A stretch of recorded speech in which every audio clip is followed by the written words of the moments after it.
ప్రభువు శిలువపై చెప్పిన 7 మాటలు ప్రజల బ్రతుకులు మార్చే బంగారు బాటలు. ప్రభువు శిలువపై చెప్పిన 7 మాటలు ప్రజల బ్రతుకులు మార్చే బంగారు బాటలు.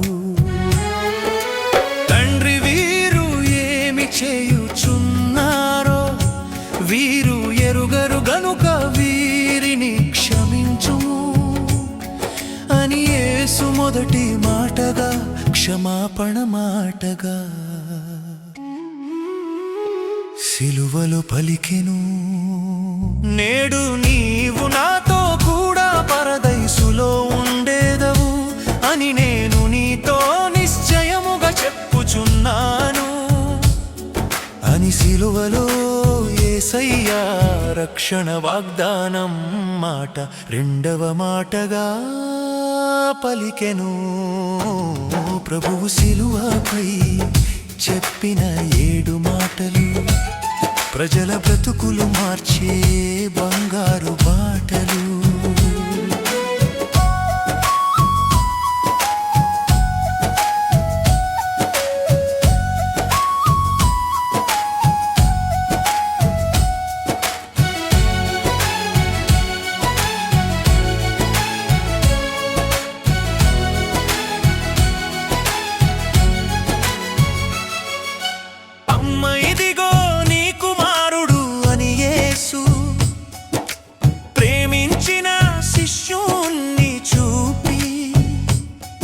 ఇదిగో నీ తల్లి అని శిష్యునికి చెప్పి బాధ్యత గల కొడుకుగా యేసు 3వ మాటగా సిలువలో పలికెను. నా దేవా నా దేవా నన్ను ఎందుకు విడిచితివి అని యేసు క్రీస్తు ప్రభుదేవునితో విడిచిపెట్టిన బాధతో నాల్గవ మాటగా యేసు సిలువలో పలికెను. ప్రభువు సిలువపై చెప్పిన 7 మాటలు ప్రజల బ్రతుకులు మార్చే బంగారు బాటలు.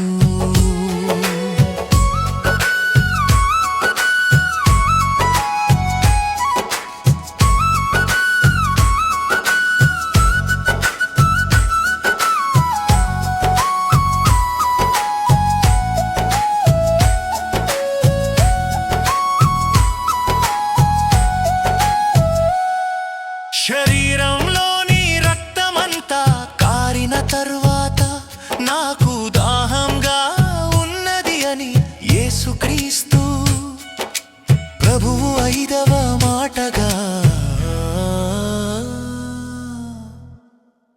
సిలువలో పలికెను. తండ్రి అయిన దేవుడు తన కుమారుడైన యేసుక్రీస్తు ప్రభువునకు అప్పగించిన పని పూర్తి అయినది అని యేసుక్రీస్తు ప్రభువు సిలువలో 6వ మాటగా పలికెను. ప్రభువు సిలువపై చెప్పిన 7 మాటలు ప్రజల బ్రతుకులు మార్చే బంగారు బాటలు. తండ్రి అయిన దేవుడు తనయుడైన యేసుక్రీస్తునకు అప్పగించిన పని పూర్తి అయిన తరువాత తండ్రిని చేతులలో నా ఆత్మను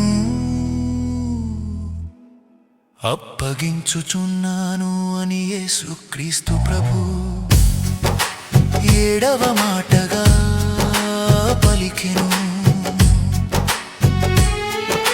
యేసయ్యా పలికిన మాటలన్నీ ఎంతో బాధ్యతాయుతమై బతుకును మార్చే మాటలుగా నేర్చుకొని యేసుక్రీస్తునే ఆరాధించాలి. మనమంతా ఆరాధించాలి. ప్రభువు సిలువపై చెప్పిన 7 మాటలు ప్రజల బ్రతుకులు మార్చే